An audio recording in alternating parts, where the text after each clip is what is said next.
2025 కోట్ల మంది ఉద్యోగాలు కోల్పోయిన ఏడాది. ప్రపంచం మొత్తం నెమ్మదిగా ఒకే దశలో నడిచిన సంవత్సరం ఇది. బ్యాంకులు కూలిపోలేదు, స్టాక్ మార్కెట్లు పడిపోలేదు, కానీ ఉద్యోగాలు మెల్లగా మాయమైపోయాయి. కంపెనీలు ఖర్చులు తగ్గించుకున్నాయి, వ్యాపారాలు ఊపిరాడని స్థితికి చేరాయి. పైకి చూస్తే అంతా నార్మల్గానే కనిపించింది, కానీ లోపల మాత్రం గ్లోబల్ రెసెషన్ నడుస్తూనే ఉంది. ఈ సైలెంట్ సంక్షోభం గురించి కొందరు చాలా కాలంగా హెచ్చరిస్తూనే ఉన్నారు. రిచ్ డాడ్ పూర్ డాడ్ రచయిత పదే పదే ఇదే మాట చెప్పారు. రానున్న రోజుల్లో ప్రపంచం తీవ్రమైన ఆర్థిక సంక్షోభాన్ని ఎదుర్కోబోతుందన్నారు. మనం గమనించకముందే మన జీవన శైలి మారిపోతుందని చెప్పారు. 2025 కూడా అచ్చంగా ఇలాగే గడిచింది. ఉద్యోగాలు పోయినప్పుడు అది ఒక వ్యక్తి సమస్యలా కనిపించింది, కానీ ఏడాది చివరికి అది ఒక గ్లోబల్ ట్రెండ్గా మారిపోయింది. ఇంతకీ ఈ సంక్షోభం ఎక్కడికి దారితీయనుంది? 2026లో రెసెషన్ బాంబు పేలనుందా? ఇవాల్టి ఈ రెండు టాపిక్లో తెలుసుకుందాం.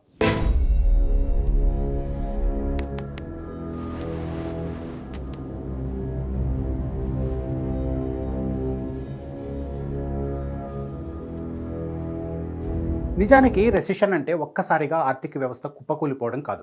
కనీసం 2 వరుస త్రైమాసికాల్లో దేశ ఆర్థిక వృద్ధి మైనస్లోకి వెళ్ళడం, లేదా ఉత్పత్తి, వినియోగం, ఉద్యోగాలు ఒకేసారి తగ్గడం మొదలైనప్పుడు దాన్ని ఆర్థిక సంక్షోభంగా పిలుస్తాం. 2025లో ప్రపంచం చూసింది ఇంచుమించు ఇలాంటిదే. అమెరికా విషయానికి వస్తే 2025లో జీడిపి వృద్ధి భారీగా మందగించింది. 2023-24లో 2% పైగా ఉన్న గ్రోత్ 2025 మధ్య నాటికి 1%కి పడిపోయింది. అదే సమయంలో టెక్ రంగంలో భారీ లే ఆఫ్స్ నమోదయ్యాయి. 2025 ఒక్క ఏడాదిలోనే అమెరికాలో టెక్ కంపెనీలు 3 లక్షలకు పైగా ఉద్యోగాలను తొలగించాయి. గూగుల్, అమెజాన్, మైక్రోసాఫ్ట్, మెటా లాంటి కంపెనీలు కలిపి $1,000 కోట్ల కాస్ట్ కటింగ్ ప్రకటించాయి. యూరోప్ పరిస్థితి ఇంకా ఘోరంగా మారింది. జర్మనీ, బ్రిటన్ లాంటి దేశాలు టెక్నికల్ రెసెషన్ అంచుల వరకు వెళ్ళాయి. 2025లో జర్మనీ పరిశ్రమల ఉత్పత్తి భారీగా తగ్గింది. ఎనర్జీ ఖర్చులు, వడ్డీ రేట్లు కలిసి చిన్న మధ్య తరహా పరిశ్రమలను తీవ్రంగా దెబ్బతీశాయి. ఫ్రాన్స్, ఇటలీలో నిరుద్యోగ రేటు పెరిగింది. యువతలో ఉద్యోగ భద్రతపై భయం మొదలైంది. ఇటు చైనా పరిస్థితి ప్రపంచానికి మరో హెచ్చరికగా మారింది. ఎప్పుడూ డబుల్ డిజిట్ గ్రోత్ చూపించే చైనా 2025లో 4% లోపే వృద్ధిని చూసింది. రియల్ ఎస్టేట్ రంగం అక్కడ భారీగా కుప్పకూలింది.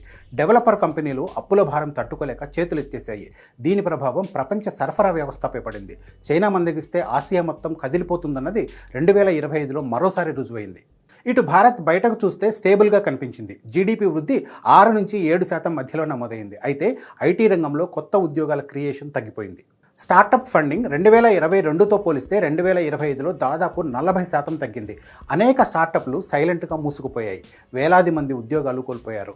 ఫ్రెషర్స్కు ఆఫర్ లెటర్లు ఆలస్యమయ్యాయి. కొన్ని చోట్ల జాయినింగ్లే క్యాన్సిల్ అయ్యాయి. ఇక మ్యానుఫ్యాక్చరింగ్ రంగం కూడా తీవ్ర ఒత్తిడిని ఎదుర్కొంది. ఎగుమతులు తగ్గాయి. గ్లోబల్ డిమాండ్ బలహీనంగా ఉండడంతో టెక్స్టైల్, లెదర్, ఆటోమొబైల్ రంగాల్లో పని గంటలు తగ్గిపోయాయి. కొన్ని పరిశ్రమల్లో కాంట్రాక్ట్ వర్కర్లను తొలగించారు. గ్రామీణ ప్రాంతాల్లో ఉపాధి అవకాశాలు తగ్గడంతో నగరాలపై వలస ఒత్తిడి పెరిగింది.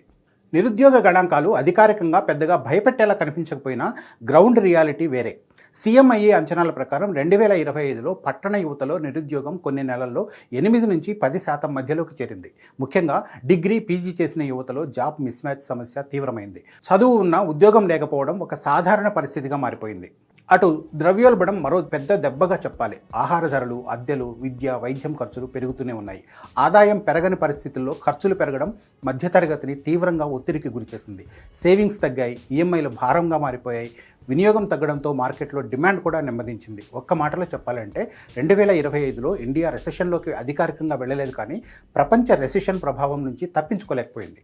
ఈ మొత్తం సంక్షోభంలో కీలక పాత్ర పోషించిన అంశం ఆర్టిఫిషియల్ ఇంటెలిజెన్స్. ప్రపంచవ్యాప్తంగా కంపెనీలు ఏఐను ఉపయోగించి ఖర్చులు తగ్గించుకోవడం మొదలుపెట్టాయి. అంతర్జాతీయ లేబర్ సంస్థ అంచనాల ప్రకారం 2025లో ప్రపంచవ్యాప్తంగా దాదాపు 8-10% వరకు వైట్ కాలర్ ఉద్యోగాలపై ఏఐ ప్రభావం పడింది. ఇది ఒక్క టెక్ రంగానికే పరిమితం కాలేదు. Media, accounting, banking, customer support, design రంగాల్లో కూడా మానవ ఉద్యోగాల అవసరం తగ్గిపోయింది. ఇటు వడ్డీ రేట్లు ఈ సంక్షోభానికి మరొక కారణంగా మారాయి. America federal reserve, European central bank వడ్డీ రేట్లను ఎక్కువగానే కొనసాగించాయి. దీంతో లోన్ల భారం పెరిగిపోయింది. ఇళ్ల కొనుగోళ్లు తగ్గాయి. ఆటోమొబైల్ రంగంలో డిమాండ్ పడిపోయింది. వినియోగం తగ్గితే ఆర్థిక వ్యవస్థ నెమ్మదిస్తుందన్న సూత్రం 2025లో స్పష్టంగా కనిపించింది. ఇక ఇప్పుడంతా 2026 వైపు చూస్తున్నారు. ఎందుకంటే 2025 ఒక పూర్తి రెసెషన్ కాదు, ఇది ఒక ట్రాన్సిషన్ ఫేజ్.